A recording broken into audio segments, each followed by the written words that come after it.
compare their differences with respect to how they predict and treat odd assertions and conflicts with the common ground. Therefore, the research questions that guided my work were mainly two.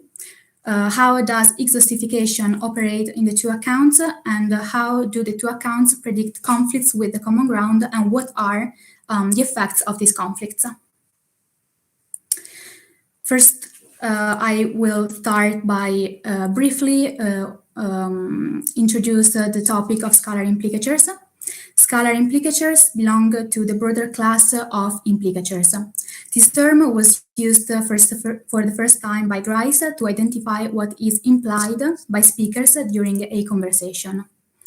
So if we look at example number 1, if a speaker utters a sentence such as "some of my friends went to a party," the speaker is implying that not all of her friends went to a party. And this is an example of a scalar implicature. One of the most important elements that stand at the basis of the formation of this type of implicature is the notion of exhaustification. That is a process that restricts the set of alternatives that apply to the interpretation of a sentence. Exhaustification operates by using the exhaustivity operator. Regarding the nature of exhaustification, there currently is an intense debate going on between different approaches. However, in my study, I focused mainly on the grammatical approach, according to which exhaustification is a grammatical device and exhaustivity operator is a covert, silent operator that is present at the logical form of the sentence. At this point, I will briefly review the two accounts that I have compared, Magri's account and Delpinal's account. Both authors refer to the grammatical approach to scalar implicatures, and they both especially focus on cases in which exhaustification generates scalar implicatures that mismatch with common knowledge. On the one hand, so we have Magri's account, according to which the operator is such that it asserts the sentence phi that takes the name of pre-adjacent, and it negates the alternatives to the sentence phi. Magri also introduces an oddness filter that he calls the mismatch hypothesis that rules out and labels as odd all those assertions that clash with information that is considered to be common knowledge. On the other hand, instead, we have Delpinal's account. Delpinal introduces a different notion of exhaustification that triggers a division between the presuppositional content of the sentence and the assertive content of the sentence. Delpinal also changes the mismatch hypothesis and introduces a presuppositional mismatch hypothesis that rules out those assertions whose presuppositions clash with information in the common ground. At this point, I will introduce the theoretical framework that I have built in order to compare the two accounts.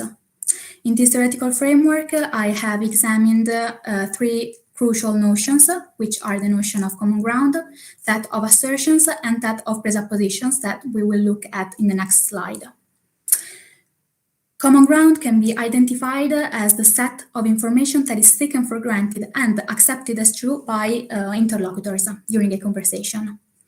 Interlocutors tend to look at the common ground of a conversation as a coherent and connected set of information, and therefore maintaining consistency with information in the common ground is considered to be very important while carrying a conversation. Assertions instead can be seen as proposals to update the common ground. Assertions can be compatible with information that is already present in the common ground. In this case, assertions are accepted, they enter the common ground and they update it. Or information in the assertions can be incompatible with the common ground. In this case, two possible scenarios can take place. On the one hand, assertions can be rejected because, as we have said, interlocutors tend to evaluate consistency with information in the common ground while carrying a conversation.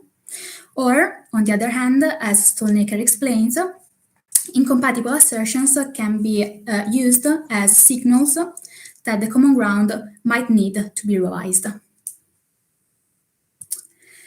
Finally, presuppositions can be defined as those propositions that are taken for granted by interlocutors. So interlocutors tend to consider presuppositions to be part of the common ground of the conversation. However, in reality, information in the common ground and presuppositions do not always coincide, and presupposing information that is not part of the common ground can lead to unacceptable assertions and to defective communication. Nevertheless, there is a way to adjust the common ground in order for it to include presuppositions. And one way of adjusting the common ground is to follow the rule of accommodation for presuppositions, according to which presuppositions come into existence in the common ground when they are necessary in order to make assertions acceptable. Not everything can be accommodated, and there are some requirements that must be followed in order for accommodation to take place. First of all, if a speaker wants to convey some information that is controversial, then the speaker should only assert that information. Otherwise, listeners will most likely not accommodate presuppositions that carry controversial information. If instead the speaker wants to convey some information that is non-controversial, then the speaker can either assert it or presuppose it. In the second case, listeners will most likely accommodate the presupposition. At this point, having made these premises, I will start to address my research questions.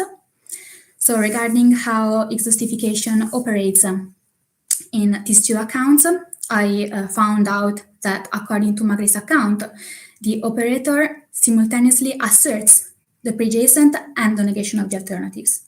In other words, both the pre-adjacent and the negation of the alternatives are part of the assertive content of the sentence. And as a consequence, scalar implicatures are generated at the assertive level of the sentence.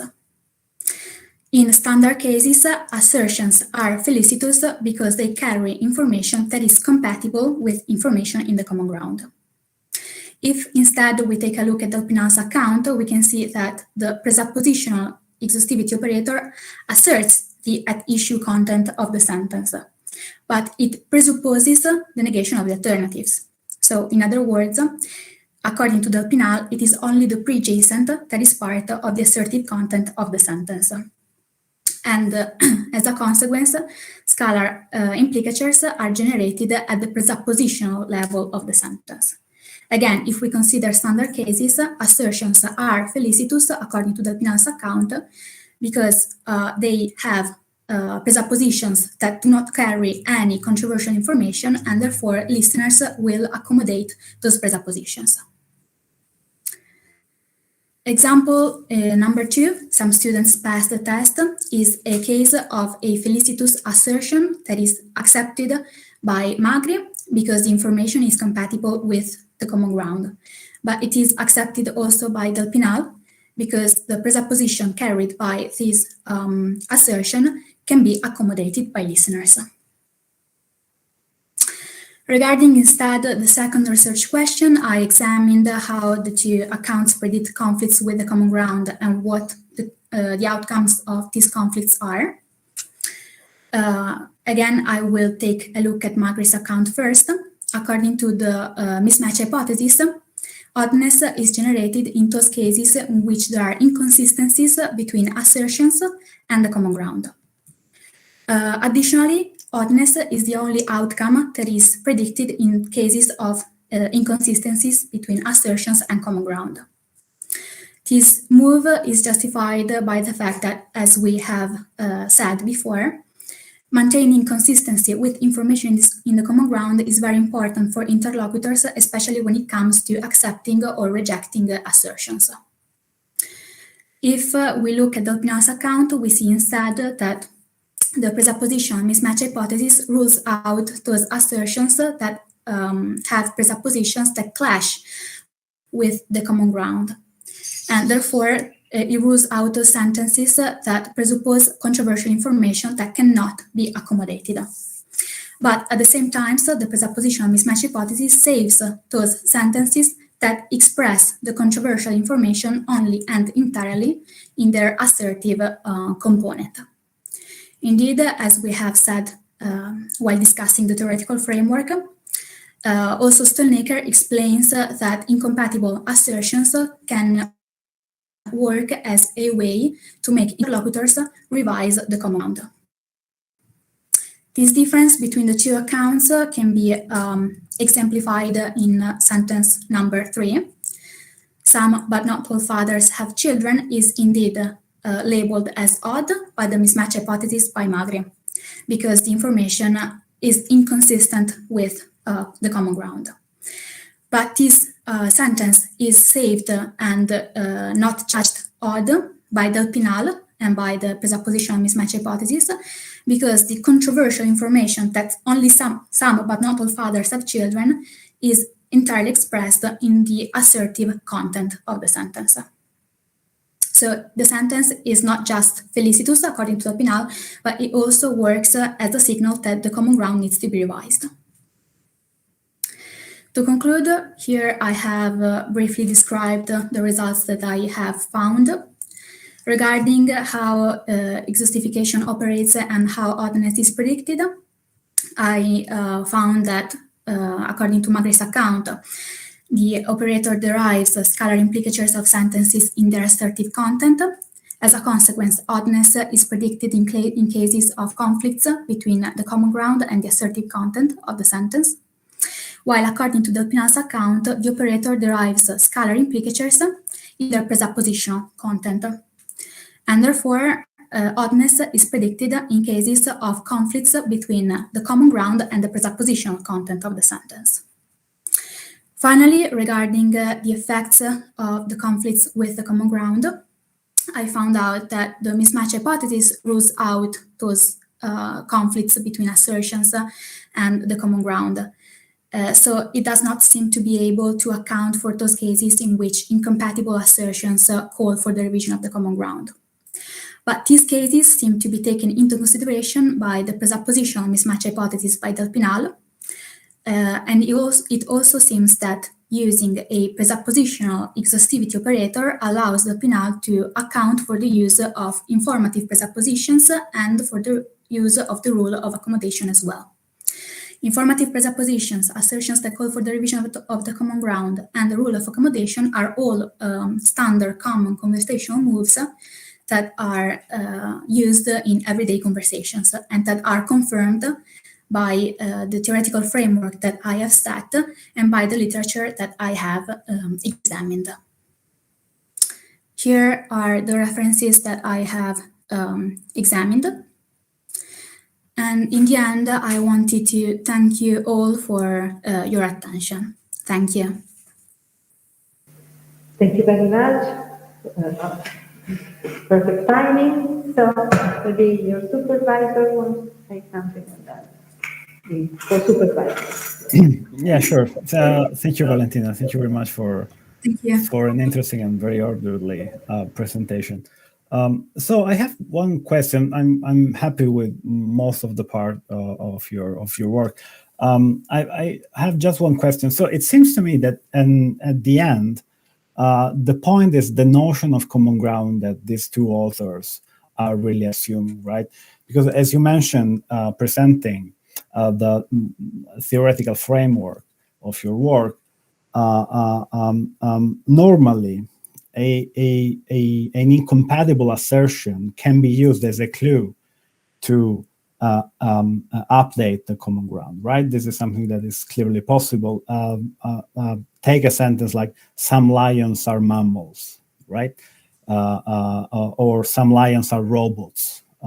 That's a better example, actually. So it's clear that assertions can be used to revise the common ground. However, it seems to me that this is impossible, assuming the mismatching hypothesis that Magri adopts. Is this also your intuition? Do you have something to comment on that? Yeah, personally, I found myself to be more closer to Del Pinal's view on the common ground and on incompatible assertions. However, as I have explained in my thesis as well. I think that more studies are necessary, and I think that also some form of experiments on acceptability of sentences could be very useful in this sense to prove Delpinal's intuition, that is my intuition as well. So you mean experiments to sort of check whether the source is a presuppositional failure or a contradiction, something like that. Yes. However, I do find myself very close to Delpinal's intuition. Mm-hmm. Okay, that's Thank you. Thank you. Okay, thank you. Maybe Professor Bianchi wants to comment. Can you hear me? Can you hear? Yeah. Okay, now you can hear me. Okay, so I found very interesting this discussion of these two proposals about the status of scalar implicatures as part of the assertive versus presuppositional layer of meaning, let's say. I had let's say, one clarification question and then one empirical question. And the clarification question was about, let's say, the penultimate, I think, slide that you showed, and Delpinal's analysis of the example, which was, I think, some but not all fathers had children. Okay, so can you share the? Yeah, sure. Mm-hmm. If you can share the slides. Just a minute.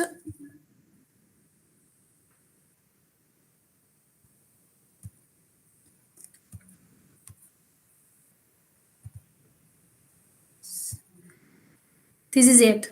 Yeah, okay. I'm sorry, wait just a moment. Here. Yeah, okay. So, so here, let's say the sum but not all is all part of the assertive content, right? So what you indicate as P prime here. Yes. In the formula, okay. And P is, I mean, the presupposition is? The presuppositional content would be represented in this case by the underlined P, which is not present in the analysis. Because in this specific case, some but not all fathers have children, the presuppositional content of the sentence is not present because it's empty.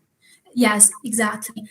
Okay, so here it is different from zero in the sense that an empty presupposition, let's say, does not change the original, right? But then I do not understand the third passage, right? Because if C updated by P prime gives inconsistency, how is it the case that C updated by an empty presupposition and then by P prime becomes different from zero, so becomes inconsistent?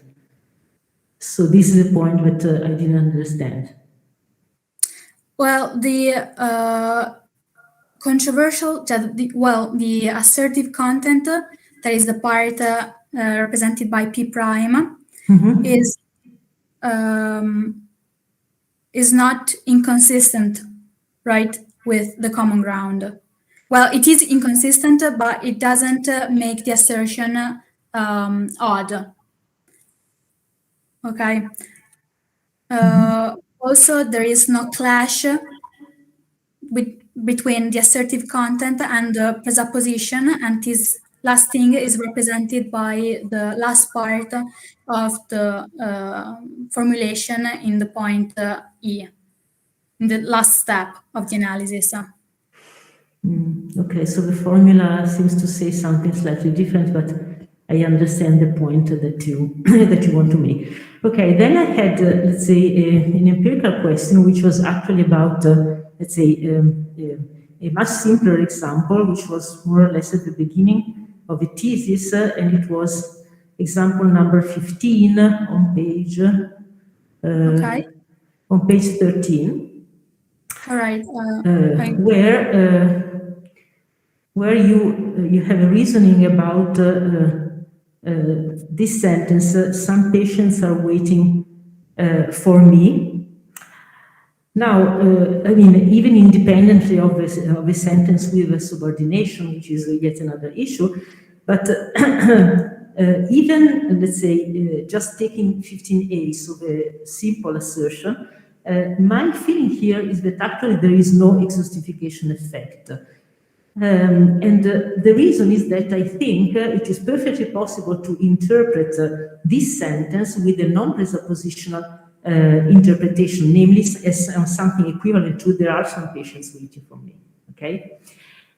Because when I just have, there are some patients and there is no presupposition about, let's say, the size of the restrictive set, then essentially there is no all alternative, right? So this is my impression. And in fact, if you compare this example to the example in 14, you will see that crucially in 14, Michael argued with some of his colleagues, here you have a particle phrase, right? So clearly here the restriction is presupposed, okay? So I was just wondering whether, you know, you see this difference between 14 and 15, and whether you think that, let's say, partitivity, or more specifically, let's say, presupposition of a specific, let's say, restriction, non-empty restriction, has some impact on the emergence of these implicatures. All right. I honestly did not think about that while I was analyzing those sentences, or because I used those sentences to explain the presence of the exhaustivity operator in embedded positions. But it actually might have some effect if we consider the presupposition on the set that we're considering.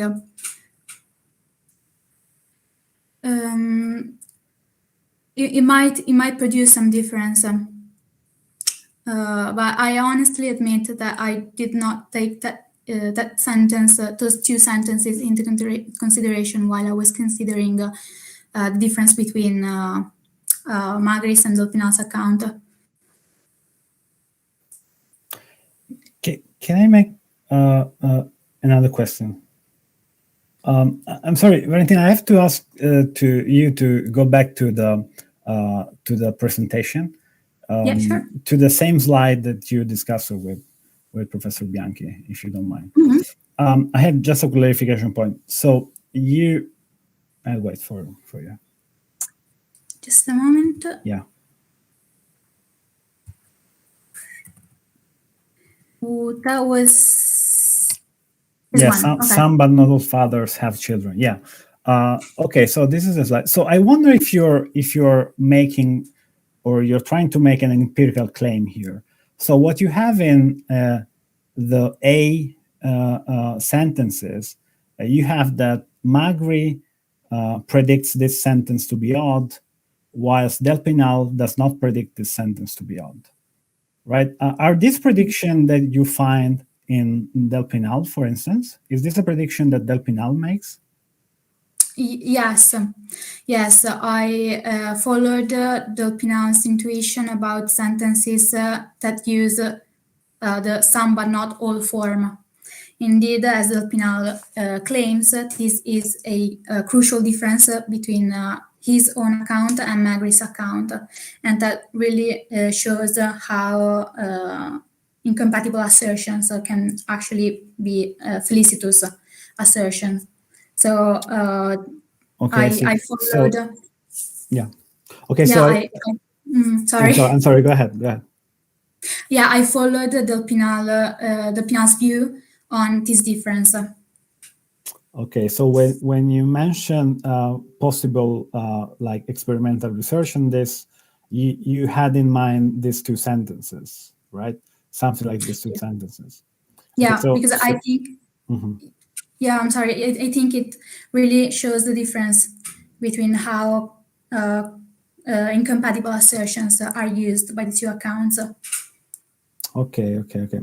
I see your reason. I'm not entirely sure that Delphinal really predicts this sentence to be perfectly okay. But anyway, I do see your reasoning. So yeah, what the Pinal explains is that this assertion, according to his own to his account, is closer to being felicitous rather than what Magri predicts.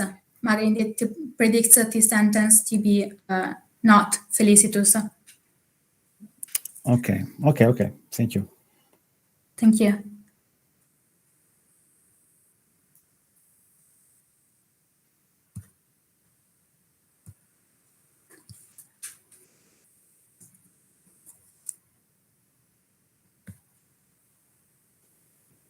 All right.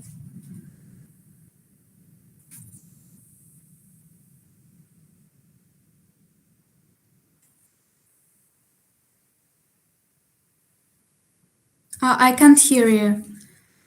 I'm sorry.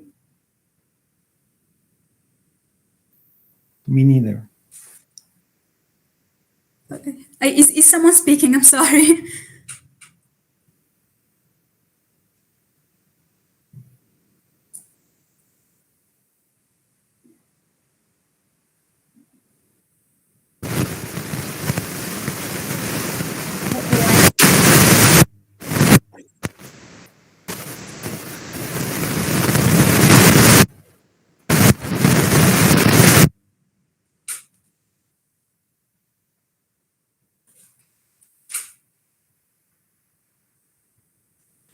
Adriana, we cannot hear you. We presuppose you are speaking because we see you handing the mic, but we cannot see your lips moving. So.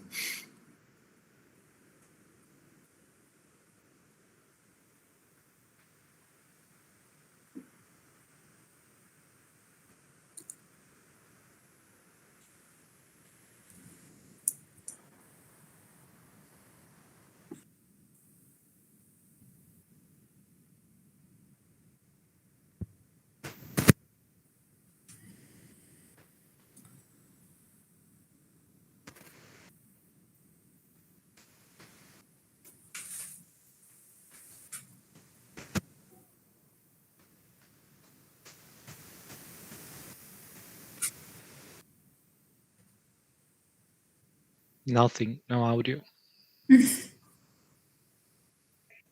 This has nothing to do with your presentation, Valentina. I hope so. But thank you. Actually, Valentina, I think you're over. You're done, I think. So Yeah. you can relax.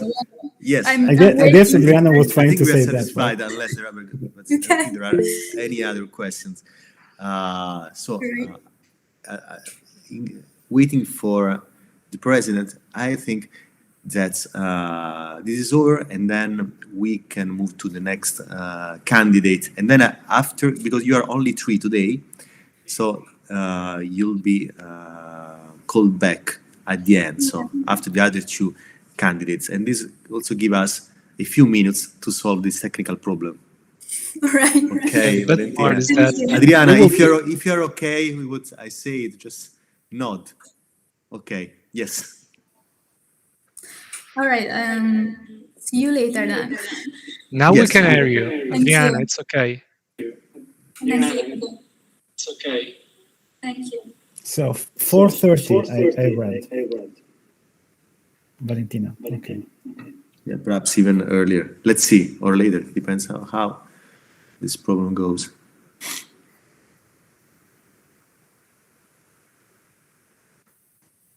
There was an echo, so Adriana, you succeeded. We can hear you, I think.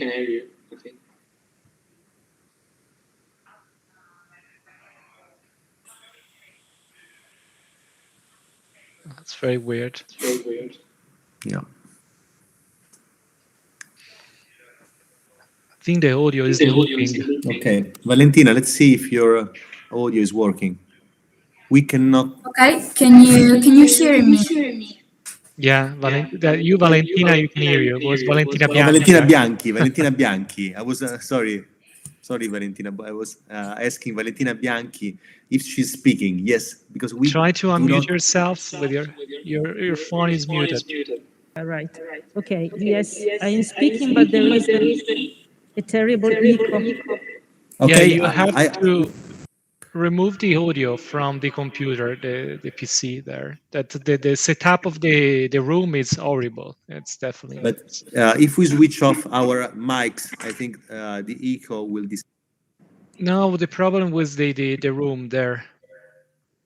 However, I'm a bit worried because the next one is not here. No, the problem is the audio, the mic of the computer there in the room.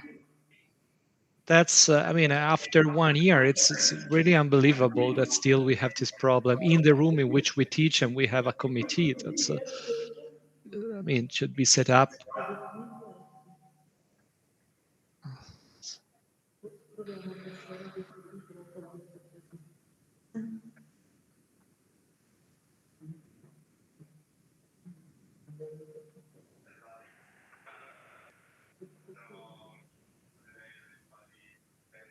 There is something definitely to do with the audio. That's not something to do with meeting, but with the audio of the computer. We have to click somewhere on the audio button.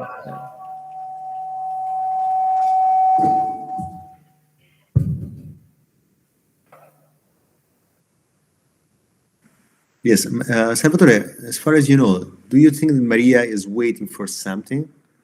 For a signal or something?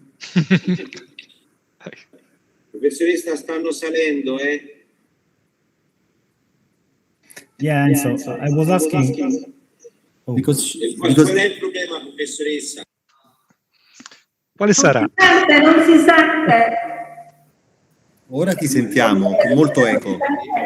Non posso sapere qual è il problema.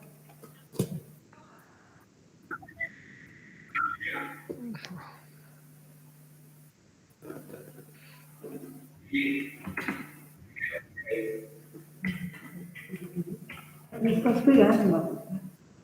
Questo mi ha detto qualcosa che non questo.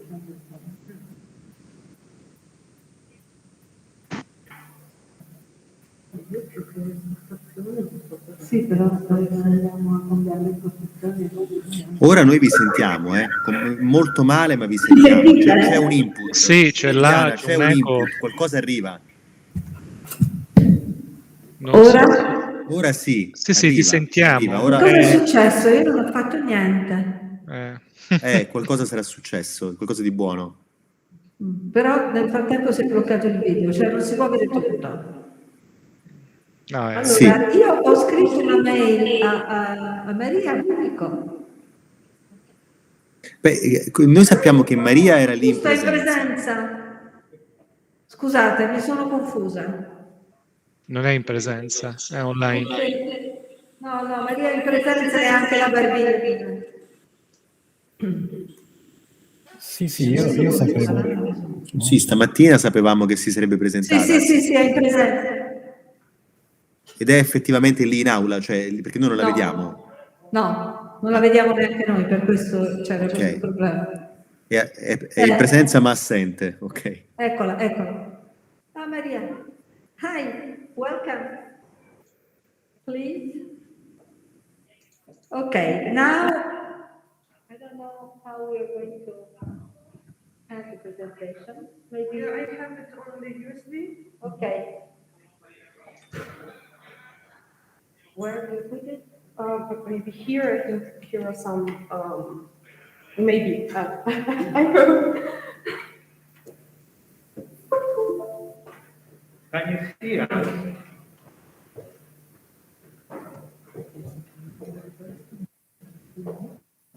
Guys, can you see us? No, you should stop the camera and reactivate the camera. I think it's just frozen.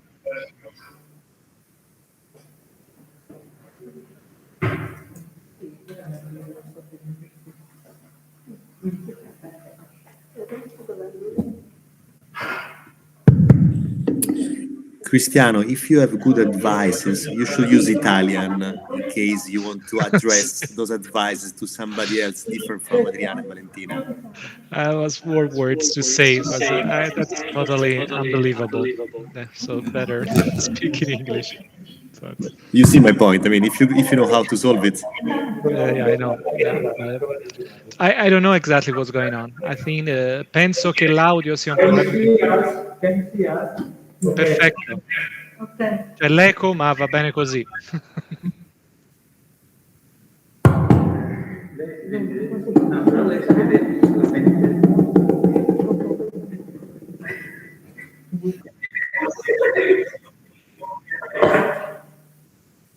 No, non è vero, ce n'è uno. Questo è chiuso. È chiuso questo. Vabbè, dobbiamo girare lo schermo. No? Okay. Okay, So maybe you will tell me what I should change, or okay. okay? Yeah, or maybe you can, if you don't mind, I'm turning them on, so I can just speak. Yeah, Just that's- even better. yeah, if you don't mind. Excellent. Should I- Okay, so Maria Buico is presenting a thesis whose title is "Why is it odd? Experimental approach to the phenomenon of oddness." The supervisor is Professor Pistoia Redi, and the co-supervisor is Professor Moscati. So we talked about your work, and now it's your turn. Okay. Go ahead. Okay, so thank you very much for being here in presence. I really appreciate that we are here, although we are few. And thank everyone who is here, even though online. So let me start. As Professor Belletti already said, the topic of my thesis is why is it odd? The experimental approach to the phenomenon of oddness. And let me give you a quick theoretical background. So what's oddness, right, first of all? So we have these normal sentences like some Italians enjoy hunting or some lions live in zoos. And there are odd cases, like some Italians come from a warm country and some lions are mammals. So what's the problem with these sentences? Intuitively, it seems like we compute scalar implicature with them, and this scalar implicature clashes with our common ground, which entails that actually not some, but not all, but actually all. Well, sorry to interrupt, but in the presentation we are still seeing only the title slide. I don't know. I mean, I see that in the room you are projecting something different, but Yeah. I can only see the cover slide.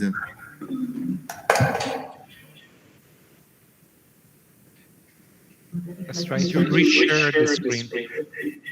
So you were on these slides, oddness, but we were in the presentation slide, in the first slide. Ecco, forse il tuo schermo che non vediamo. Questo è il tuo. No, perché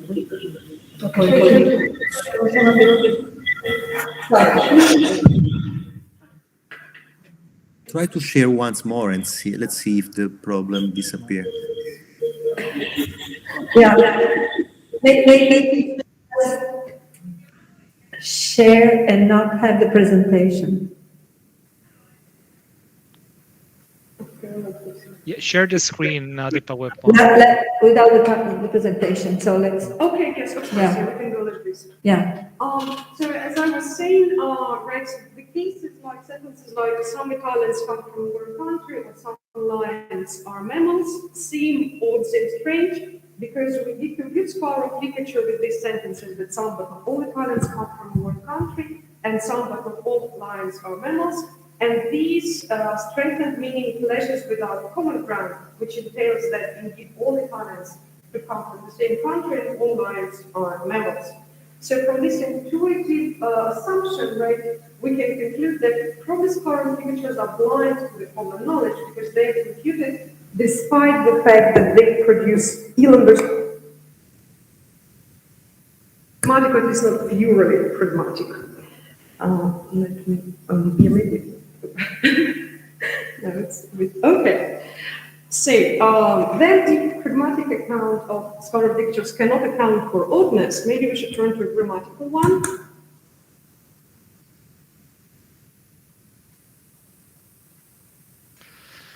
Audio lost. We cannot hear anymore.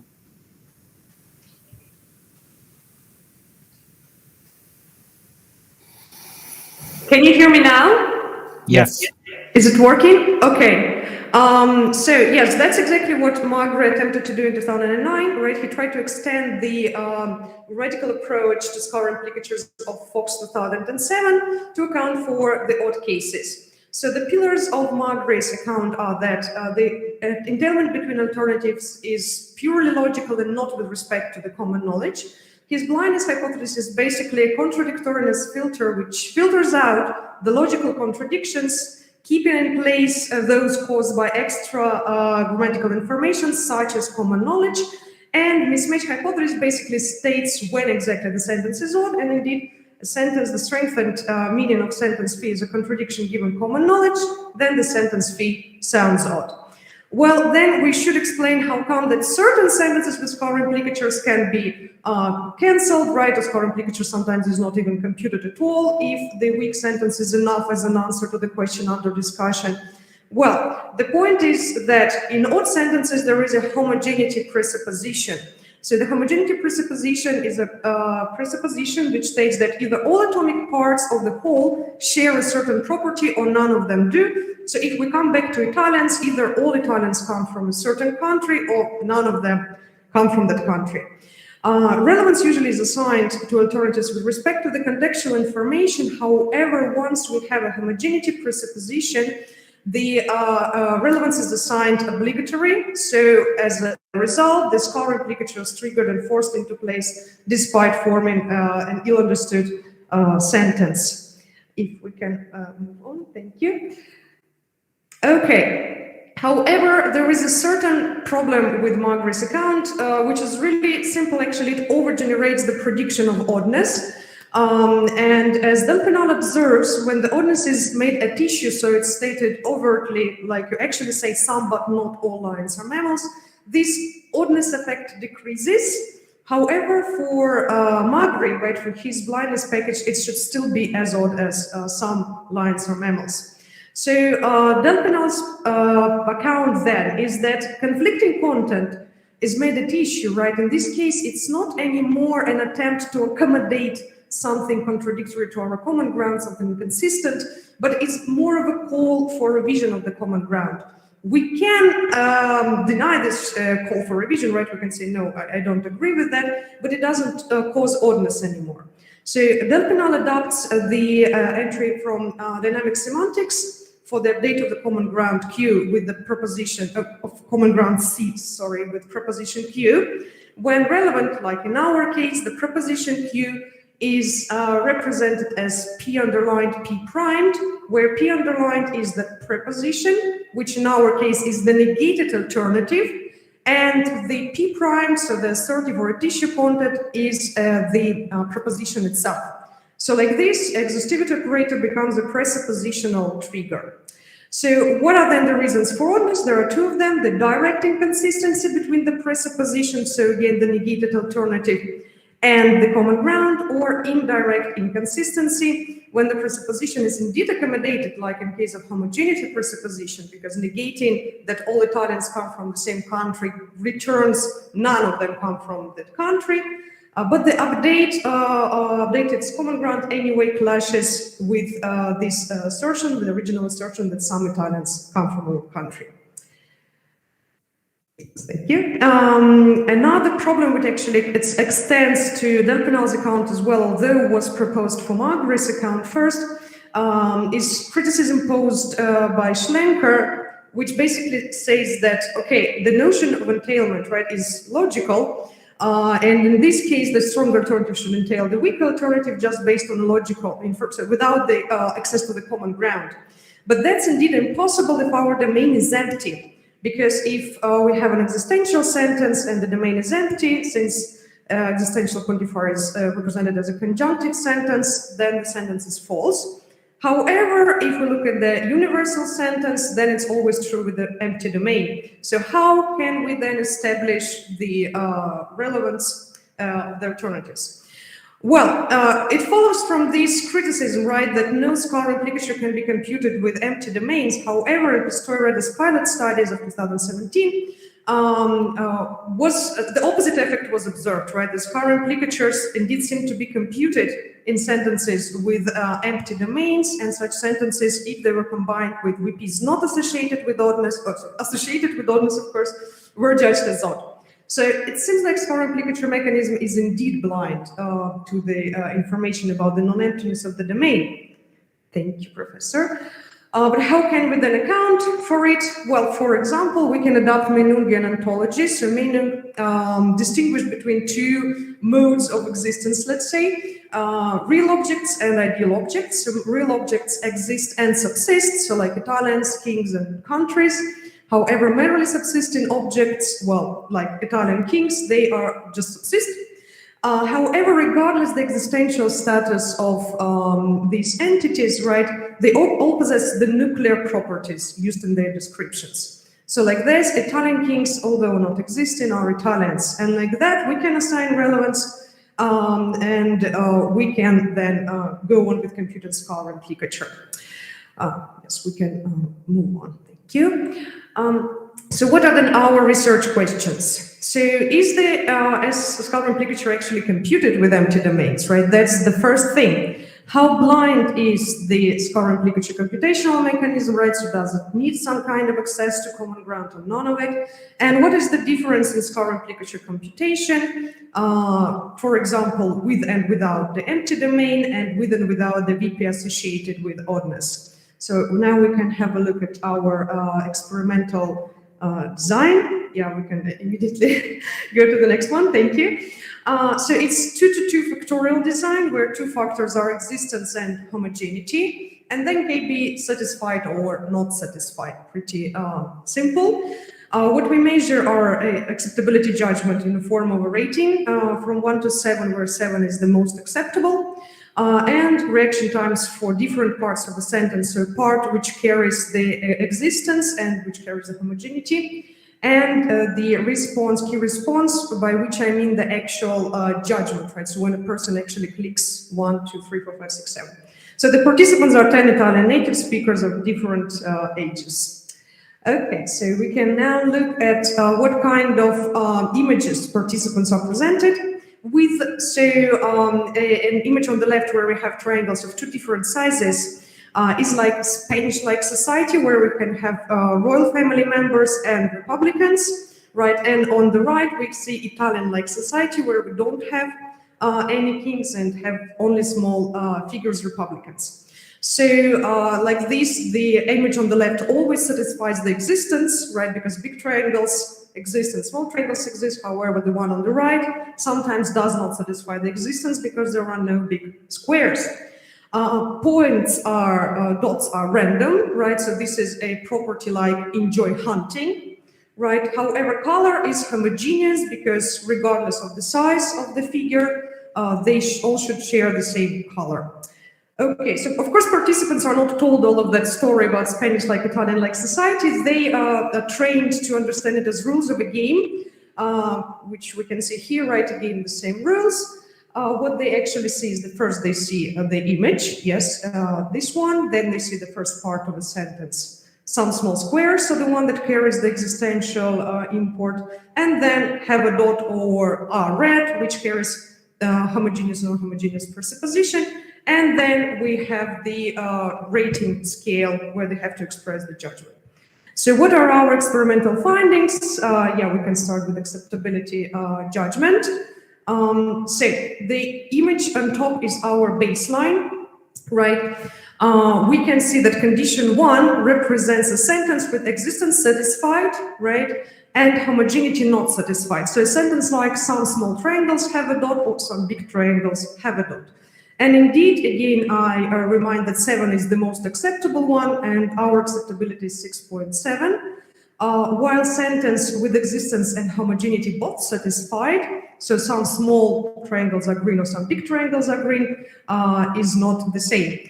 Yeah, can we please go back to the previous one, Professor? Thank you. Yes, and indeed the same similar pattern can be observed when we have only small figures, right, with existence satisfied. So sentences like some small squares have a dot and some small squares are red, right? So the pattern is pretty much the same. So indeed we observe the computation of scalar implicature and oddness effect in both cases when existence is satisfied. Now we can move on and look at cases when existence is not satisfied. So this is only small condition 3, 4, right? We can see that on average is less accepted than sentences with existence satisfied. However, condition 3, so something like some big squares have a dot, is well, way more accepted, right, than the number 4, some big squares are red. So indeed here the homogeneity presupposition forces us to compute scalar implicature, and it results in oddness. So indeed we observe the computation of scalar implicature with empty domains, and we observe the oddness effect here, which is per se already a good result. Let's have a look at reaction times. Yes, thank you, this one. So what can we see here, right? Part 1, again, is the one that carries the existential import, like some big triangles, some small squares, and the part 2, have a dot or are green, is the homogeneous or non-homogeneous property. We can see for condition 1 and big and small, right, both parts take more or less the same time, which is good because indeed we don't expect any kind of delays or problems here, right? However, for condition 2, right, part 1 goes fine, part 2 causes a delay, well, probably exactly because it's a homogeneity presupposition here, right, and some delays observed. If we look at only small figures, well, so the first interesting thing here is that part 1 seems to go faster in both conditions, which is interesting, but can be explained by the fact that what participants see are only small figures indeed. So when they read some small squares, they do not have to reflect about the size or compare something, they know that they are all small. So they go a bit faster, while when it comes to part 2, in condition 1, it's okay, it's comparable with condition 1 in big and small, but for condition 2, there's also a bigger delay, right, which can indicate the observed oddness. Okay, so the next one, no, the one above, yes, 25, number 25. Yes, thank you. Yeah, so here we can see all 4 conditions together, right? So again, we can observe that part 2 in conditions 3 and 4 take much longer, right, when the existence was not satisfied. And the longest one is condition 4, part 2, right? So when we have homogeneity satisfied, so indeed scalar implicature is obligatory triggered, and the oddness arises. So now we can look at reaction times for key response. Well, I must admit that so far it doesn't seem to show something particularly clear. However, it might be possible, this is my intuition, whether it will be so, it's not necessarily the case. But may be possible that once we have more data and better analysis, it can reveal something interesting as well. So we can see that for big and small, the reaction time for actual judgment, right, so pressing the key, is more or less the same, right?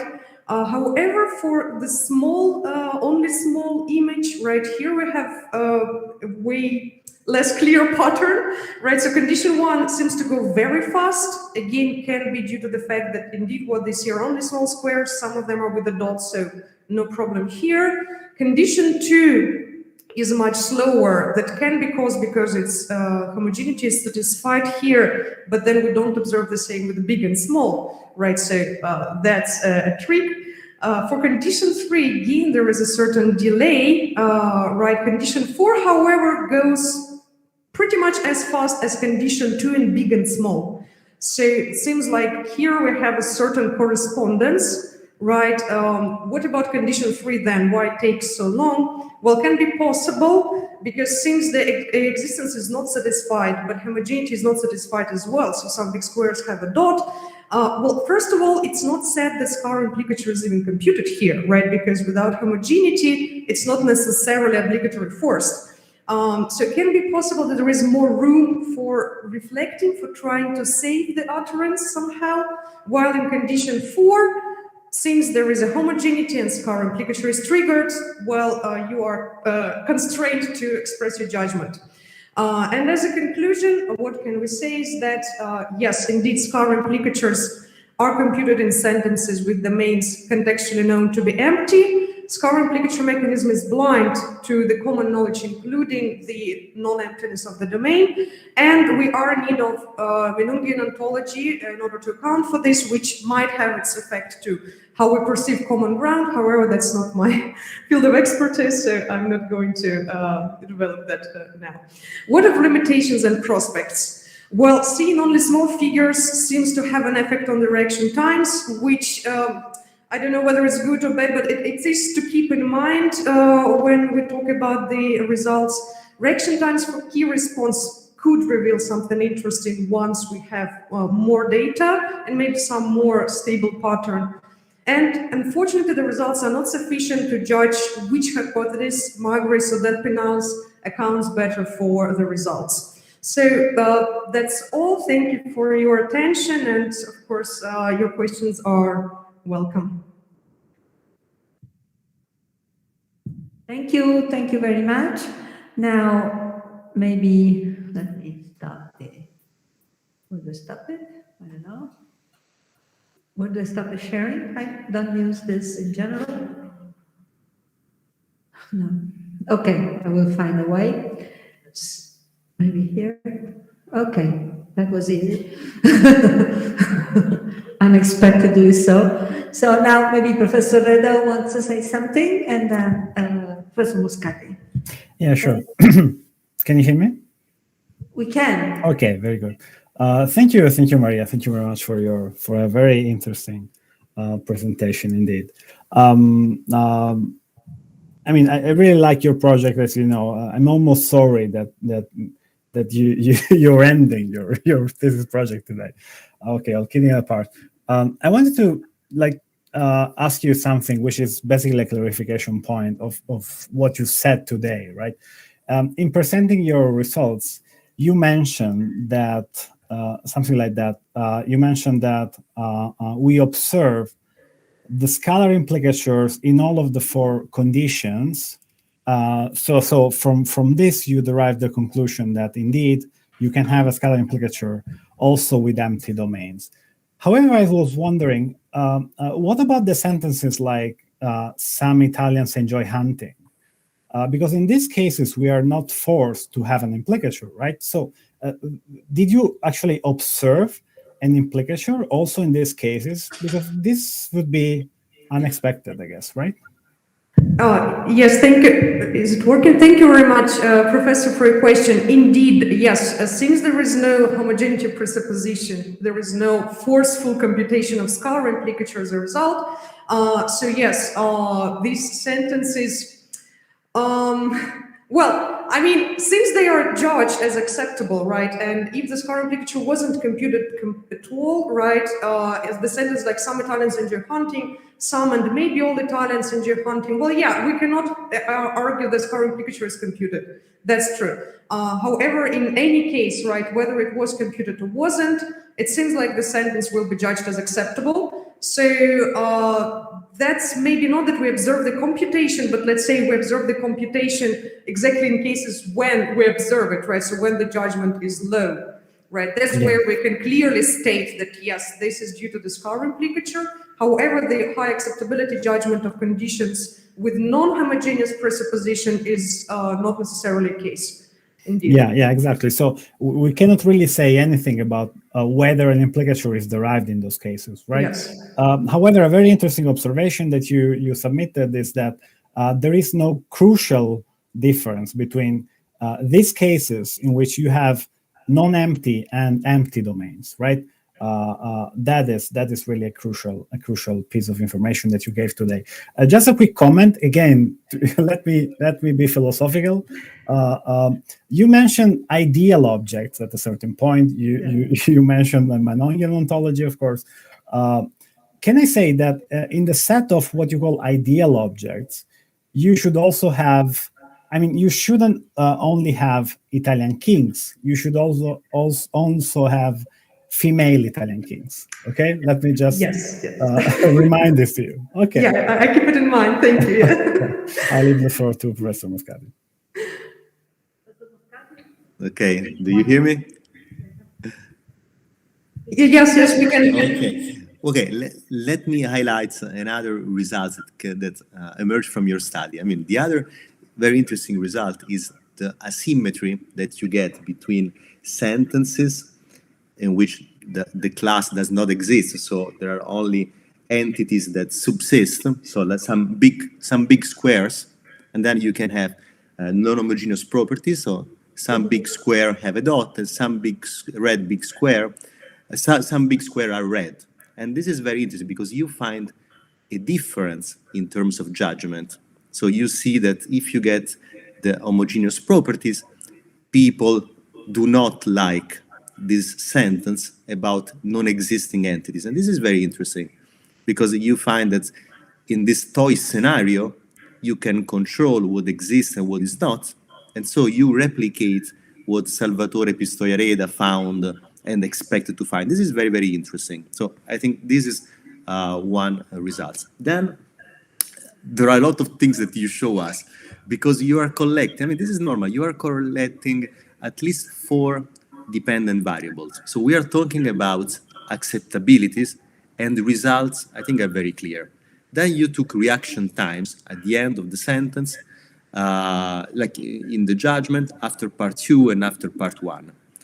And this is where we get some trouble because they are very informative, but in the real world, you never have 4 measures that all go in the same direction. I mean, sometimes it happens, but oftentimes you find measures that do not coincide.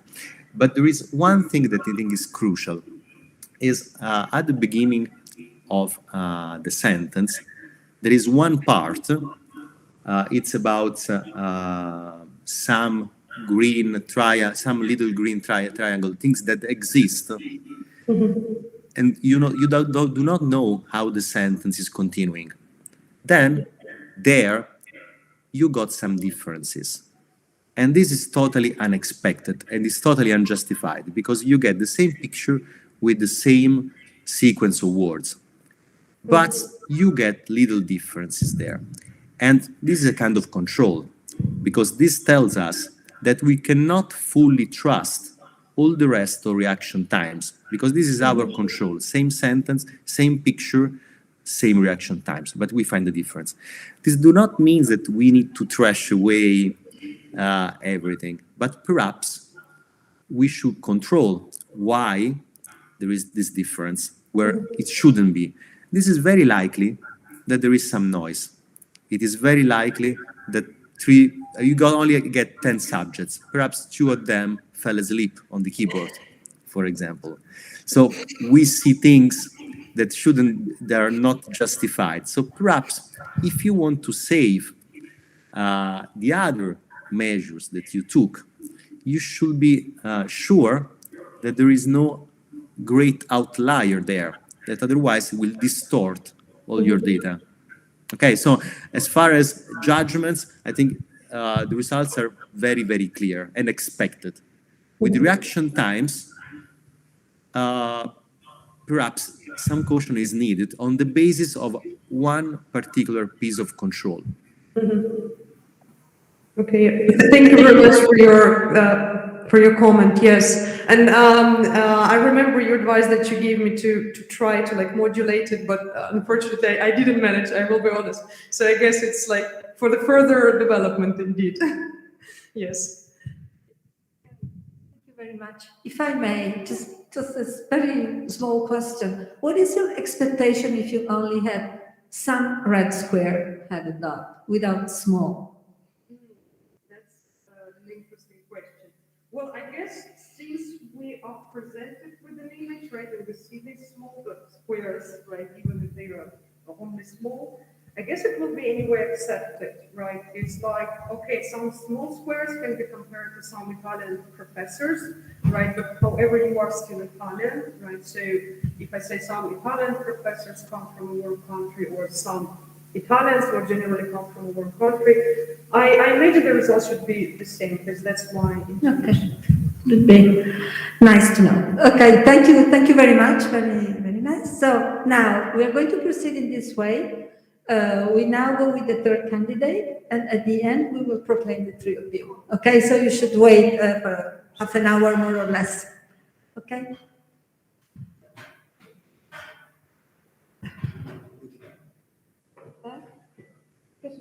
Thank you very much, everyone.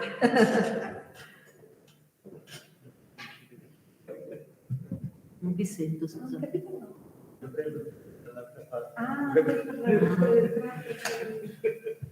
Non è indicato specificamente. Dovrebbe uscire È indicato No, infatti Noi se non parlate al microfono vi sentiamo malissimo. No, è una questione tecnica. Ah, sì, lo immaginavo. No, dicevo che dentro l'aula non è specificato. No. Ah, perché anche comunque i gruppi di studenti devono, dei tesisti entrano a blocchi, non è aperta la... giusto? No, si è aperta una porta sola. Ok. Ok, Matilde Barbini. C'è un problema se le declamiamo tutte insieme. Perché? No, possono entrare tutti in aula, sì, non ci sono restrizioni. Pensavo. Sono tutti qua, quindi non è un problema. Ah, ok.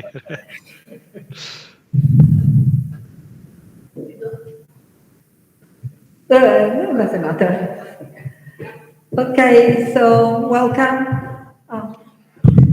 What is your presentation? Okay, so this is Matilda. No, Matilda is Maria. Maria. Let's try.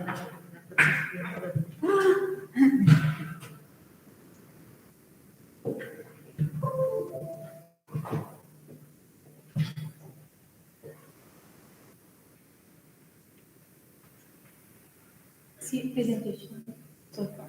Okay. Perfect. Yeah.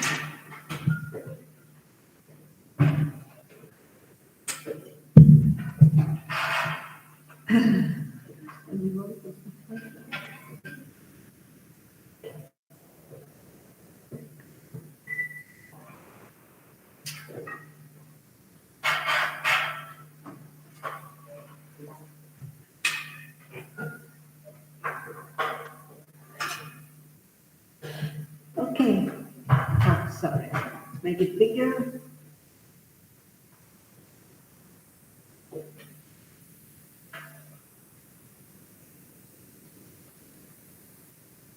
Okay. So, Matilde Barbini presents a thesis whose title is this, parenthesis, Advantages of an Automatic Parsing of Italian Pathological Productions, an Investigation of the Speech in Primary Progressive Aphasia. Now, Professor Casey is the supervisor and I am the co-supervisor. So you can start the presentation. We talked about Professor Casey presented your work, so it's your turn.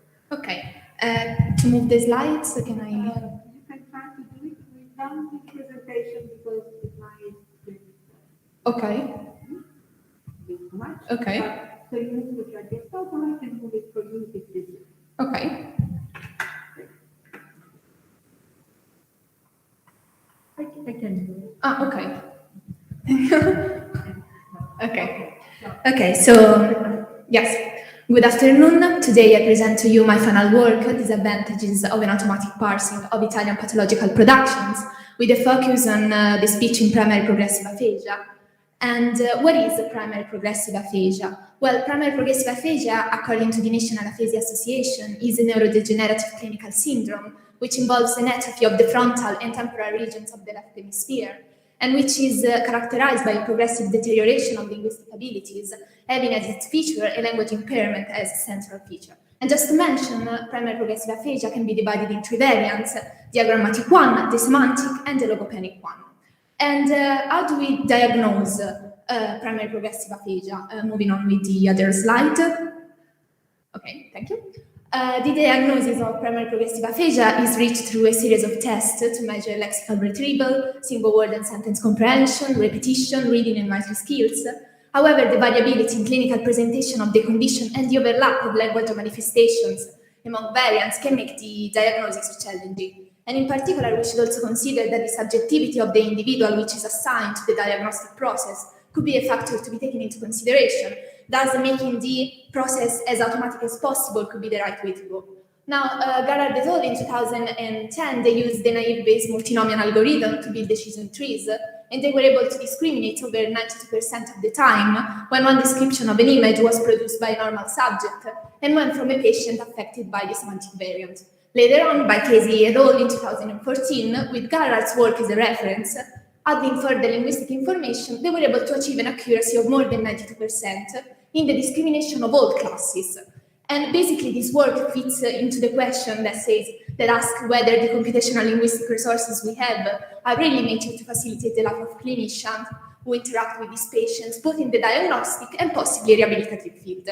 And in particular, to meet the objectives of this work, moving on with the other slide, we can see that the speech of some aphasic patients suffering from different variants of primary progressive aphasia and of some controls, both the group speaking the Tuscan variant, were transcribed according to the standard proposed by Casey and Catricala. Thus, whenever possible, repetitions, pauses were extensively recorded, marking reiterated phonetic clusters, and so on.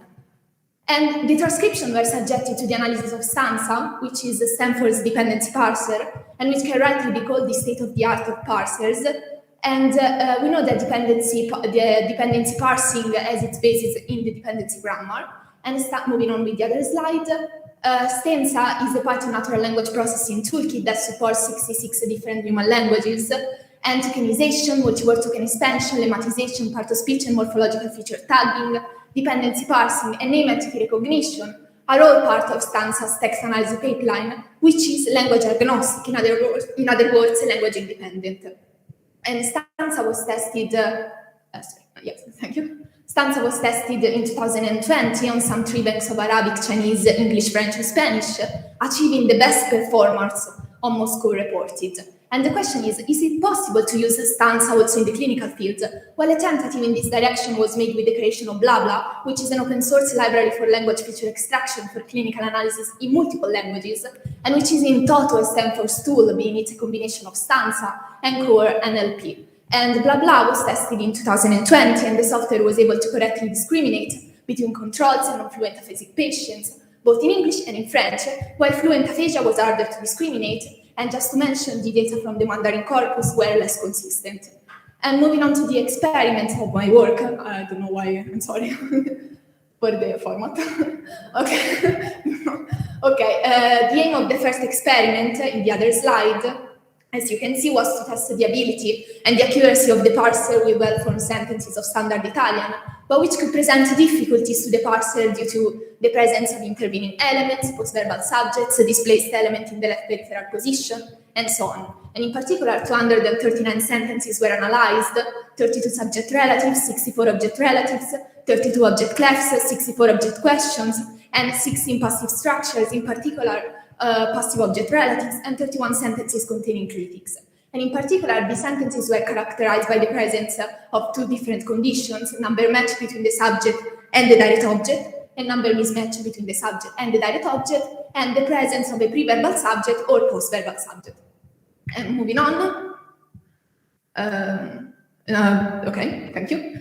Out of 239 sentences, of 104, the syntactic dependency analysis contained at least 1 relevant error. What do I mean with relevant? Well, I indicated as relevant is errors which consisted in a wrong attribution of fundamental roles, such as the one of the subject or the direct object. And as you can see, the majority of the errors made by Stanza in the syntactic dependency analysis were found in those structures that show the subject in a post-verbal position. And we know that Italian is a language in which the constituents are typically placed in the order subject, verb, object.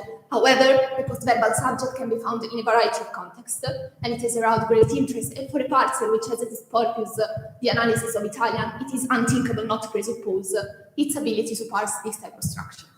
And here you can see an example, I ragazzi che hanno salutato i compagni. This is an example of an object relative with the subject in a post-verbal position. And as you can see, even if the sentence is disambiguated by the number mismatch condition between the subject and the direct object, ragazzi is indicated as the subject and compagni as the direct object. However, compagni is the subject of the sentence. Okay, thank you. And obviously, when you're trying to, let's say, evaluate the outputs of a parser for a particular language, the most effective way could be to analyze the greatest number possible of sentences. However, this operation is very time-consuming, and the subjectivity of the individual which is assigned to the correction could be a factor. This thesis is a completely automatic approach that was based on the writing of the code, able to compare stanzas outputs with the ones present. Thank you. With the ones present in a corpus that has already been annotated. And basically, first of all, it was a question of choosing a corpus that has some key requirements, such as the presence of a large number of sentences that were not, however, of a prohibitive length, the use of a standard and possibly correct Italian, an annotation that used a format compatible and comparable with stanza. And for these reasons, the Paisa corpus was chosen, which is automatically annotated with lemma, part of speech, and dependency information. Just moving on, I report the slide before. Sorry. Okay, thank you. Here you can see I reported the various codes that were written. However, the most interesting of all is the last one, which is compareresults.py, which is the code which stores the syntactic dependencies obtained from the corpus.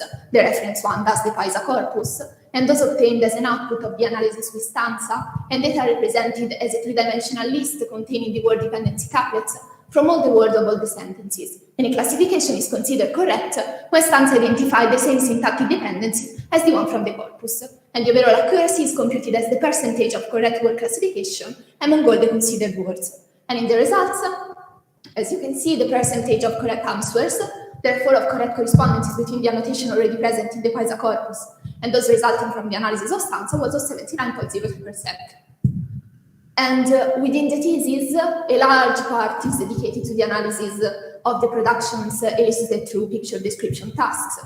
In particular, the productions of 37 patients are transcribed and analyzed, both manually and automatically, and some considerations are made. It is not possible to deal on all the problems encountered by the parser, which are many. However, here I report some of the most relevant issues. For example, the interpretation of punctuation, while a point sometimes was interpreted as a pause, while in other cases it was interpreted as marking the end of the sentence and the beginning of another. Thus, when this is not the case, affecting the whole analysis. And the parser shows also difficulty with the lengthening of final vowels, which are very present often in the transcription of pathological speech, and with repeated words. And it shows also difficulty with interjections of second degree. And from this analysis, it is also possible to see the stanza as, let's say, it is more concerned with the syntactic domain, trying to recognize the relationships that the parser expects to find as the parsing proceeds. However, this is often to the detriment of the semantic domain. And for example, interrupted words such as dra instead of straio or gio instead of giornale are corrected and therefore interpreted as complete names. Or if we have the repetition of the same article, let's say un, then we have that the first two occurrences are interpreted as an article, while the last one as a name, since the parser after an article expects to find a name, and this is problematic, obviously. And moving on, just to mention, Italian multidialect situation has consequences for Italian natural language parsing, and it is natural language processing, and it is unthinkable not to presuppose a series of tests in which the parser's effective ability to deal with dialectal productions is examined. However, some considerations can already be made. It is likely the stanza will have more problems with a dialect that differs from standard Italian for the syntactic dimension, while it should not encounter particular difficulties with the dialect that presents semantic variations. In this regard, in future works, different types of dialects could be chosen and tested. And finally, here I present a possible usage of another parser, which I used in my thesis, which is SPICY. And we know that in progressive semantic aphasia, there is an narrowing of the lexicon. And quantifying this reduction will be very interesting. In particular, a patient could utter tree instead of oak, the more specific oak, or in other cases, it could utter thing, that's cosa or coso, for both chair and table. And quantifying this difference of severity could be interesting. And species similarity function allows us to compare two words and estimate how similar they are. Thus, I thought that if we insert all the results of a picture naming task in spaCy for a particular patient, confronting them with the right names of the image. Then by making a final average, we could insert the patients in a particular level of severity of the patient. And here I tested, thank you. Here I tested the similarity between two words, ulibero, albero, and coso, and as you can see, the similarity between ulibo and albero was of 0.42%, while between ulibo and coso was of 0.097%, and the maximum level of similarity is 1. And in the conclusions, well, the potentiality of the parser was evident, having a language agnostic tool capable of annotating a large number of sentences in a limited time was evident. However, and if we also have to take into consideration the possibility of using a demo version, which does not require particular programming skills. However, the current inadequacy of the parser with respect to pathological production and non-canonical structures of standard Italian is also evident. Thank you for your attention. This is later. Okay.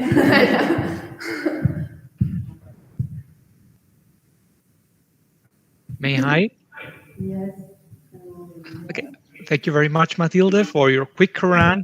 Actually, your speech rate was very high, higher than we realize in the clinical population sometimes, but that was good. It was very compact presentation, but very clear. And it clarifies, I think, a very important point.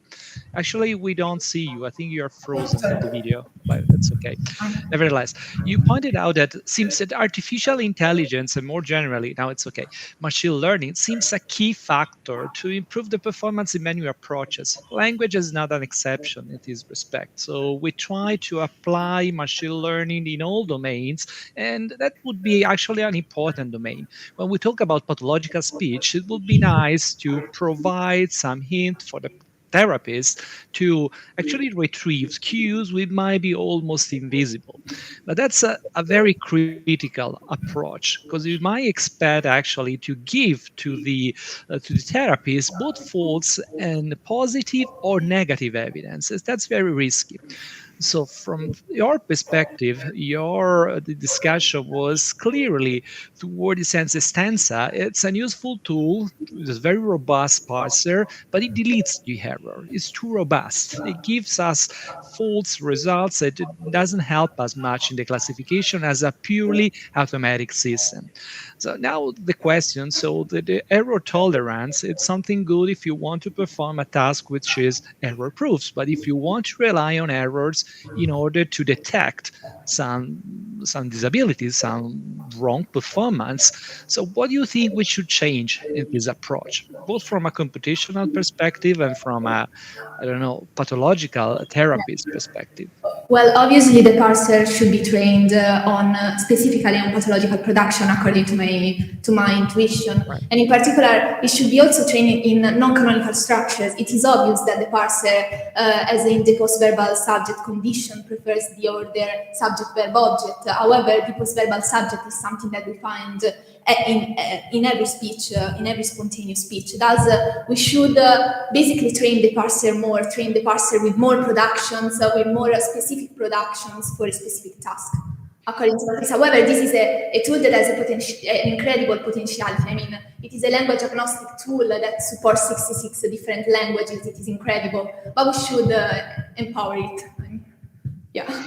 Yeah, well, just a quick follow-up on your last part, which was new in the thesis. So the fact that you try to work also on lexical semantic perspective, and that's in some respect is the easiest task. So machines are very good in calculating distance between words, which is a semantic distance. You can do it symbolically using, some semantic network like WordNet or whatever you want to use, or you might infer a distance approach approaching the problem for a vectorial semantics. In this respect, in fact, the two systems, symbolic one and sub-symbolic one, perform pretty much the same. So using Spacie or other symbolic tool doesn't make much difference. That's, again, it's an evidence which is interesting somehow, suggests that the problem is not so huge, at least for the lexical semantic representation. So that was another good point, Adriana. So thank you very much. Thank you. Thank you. So now it's my turn. So thank you, Matilde. I really enjoyed reading your thesis. It's extremely well written, well constructed, and one can feel your enthusiasm for the project, and this is very good. There are several questions that are inspired by reading your work, and I just select a few. One thing that you repeat a number of times is that this parser is more syntactic than semantic. And I wonder if that's the case, or maybe what we should probably say is that the parser is not using the correct syntax, because, you know, well, the post-verbal subject is the macroscopic wrong, say, result, but also the dislocation where you have this clitic and what is this clitic floating around and so on. So syntax and semantics go together, and in particular, you have to have the correct syntax, or closer to be the correct syntax. So maybe this is the human factor that it's still needed. So what we put in the parser for it to become efficient. And then, so this is a comment. Then I'm wondering if something like that exists, or if you think that it should, maybe take the case of the post-verbal subject, so the wrong performance there. Is the same structures, are these same structures tested? Have they been tested in simple clauses? Because the problem there arises in object relatives with a post-verbal subject. So I mean, in structures which are known for a number of reasons to be hard, maybe less hard than if the subject was pre-verbal, but still there are the complexities of the construction of the chain for the post-verbal. So De Vincenzi's story. So are structures like Kane John or being tested? Yeah, I tested these type of structures too, and when the parser is asked to parse, it seems that a smaller structure is easiest to the parser, because the parsing proceeds, but the parser has the whole story from the beginning. However, when the structure becomes more complex, becomes longer, the parser shows difficulties. Maybe, well, it's a long story, but I'm not sure the length is so crucial. So maybe what you learn as a linguist may help, may give you some guidance. So verb, noun, phrase. So now what kind of verb? There are different classes. So what kind of noun, phrase, and then the test, and then the agreement, and so on. And then you could put this information in the parser. I mean, optimally, this is how maybe it should. Exactly. It's not just a matter of length. For instance, you mentioned the fact that subject relatives are easier because they are closer, but that's not the point, because there are also object relatives that are easier, yet the object is extracted. So it all depends on maybe intervention or whatever can, but there is something deeper to be looked at. So the presence of the order of the constituents matters, because I also tested various passives, and I also find out that a passive which had the agent at the end was easiest to the parser with respect to a sentence which had the agent at the beginning of the sentence, like does dalla mamma il bambino è pettinato. Well, but those are there for the parser. yeah. I was not able to recognize dalla mamma as the agent. As the agent, yeah, because you also have a kind of vocalization or whatever it is. Okay, so that's nice. And the last comment I want to make is what do you think of the idea that you should first have a baseline on the non-pathological population on the same production task that it's used for the, so this picture description that Yeah, sure. No, I mean, could you repeat the question? so non-pathological, how? Yeah. Okay, see, yeah. We should obviously have these baselines since it is very important to test different type of sentences that are uttered in a typical, on a daily basis, in a typical spontaneous conversation. I mean, it's not strange to find non-canonical orders, non-local dependencies, intervening elements. It's something that we do because we as humans, when we talk, we do not follow an order that we thought previously. I mean, we talk and we add elements, we subtract elements. Yeah, we know, but in the reality of the, yeah, it should be necessary to add this. Yes. Okay, thank you. Thank you. Interesting. So now, if you can all go, we need to discuss, and then we will. Oh, thank you. Thank you very much. We will. See, 1 second. We will proclaim the three of you. Just wait. C'è sta cosa interessante. Ci colleghiamo all'altra stanza intanto. Un momentino, però, io devo scollegarmi da qui. Penso che sia meglio che io proprio esca. Allora, lo streaming? Mica continuerà ad andare avanti lo streaming? E questo è il problema. Sai cosa facciamo? Mute. Chiudiamo qui e andiamo nella mia stanza fisica, perché io ho paura che qui lo streaming sia ancora in corso. Ok? Arriviamo subito. Ok. Cioè tra 5 minuti.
Non mi senti? Oddio, non mi senti. Io vi sento, Ah, io vi sento, prego. ora sì, ora sì. Prima non vi sentivo. No, Quando stavo hai chiesto mi sembrando che non ci senti, sentissi. ti abbiamo sentito. Hai detto mi senti? Ci vedono? Io ero E in- Cristiano, ci sei? Io sì, ero in sala riunione nella tua stanza, ma non... Ah no, perché prima noi abbiamo già fatto. Benissimo, Perché io non pensavo... c'eri, cioè... Ah, che strano, mi dice sei in sala d'attesa, aspetta. Boh, vabbè. no, però io no, ma non c'era da ammettere, quindi non lo so che è Aspetta, successo. chiudo, perché Chiudi. ecco, Va perché bene. l'audio non mi Sì. vedeva il video era di là, su WebEx. Va bene. Comunque, perfetto. Chi? Sì, lei è già dentro. Adesso va bene. Allora, chiamiamo Valentina Borghi. Okay. Valentina? Yeah, can you hear me? We can hear you. Now Okay. we can see you. Okay. And then we call the two others, so.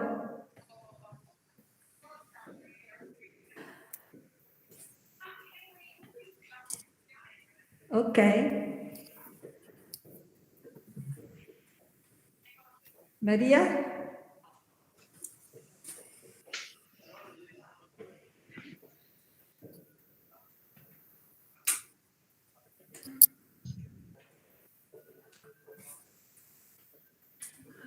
Okay. So please.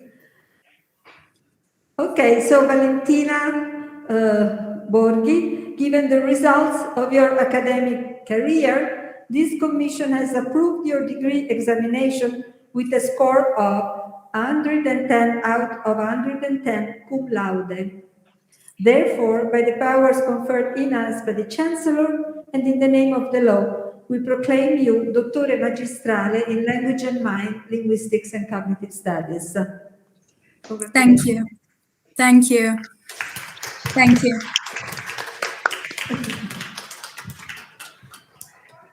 Maria Puico, given the results of your academic career, this commission has approved your degree examination with a score of 110 out of 110 cum laude.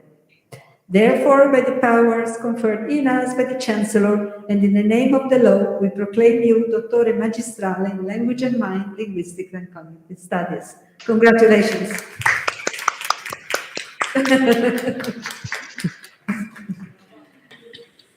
Matilde Barbini, given the results of your... Yes, what happens? Okay, Matilde Barbini. Given the results of your academic career, this commission has approved your degree examination with a score of 110 out of 110 cum laude. Therefore, by the powers conferred in us by the Chancellor and in the name of the law, we proclaim you Dottore Magistrale in Language and Mind, Linguistics and Cognitive Studies. Congratulations.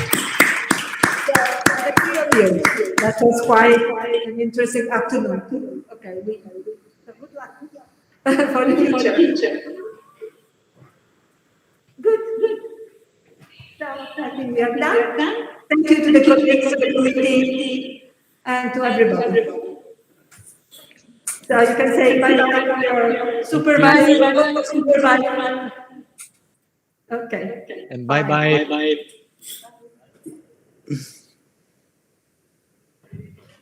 Bye-bye. Ok, bye. Saluti a tutti. Ciao Cristiano, grazie. Mi piace questo salutarci con le braccine, no? Per inquadrarle, no? Così devono stare le braccine.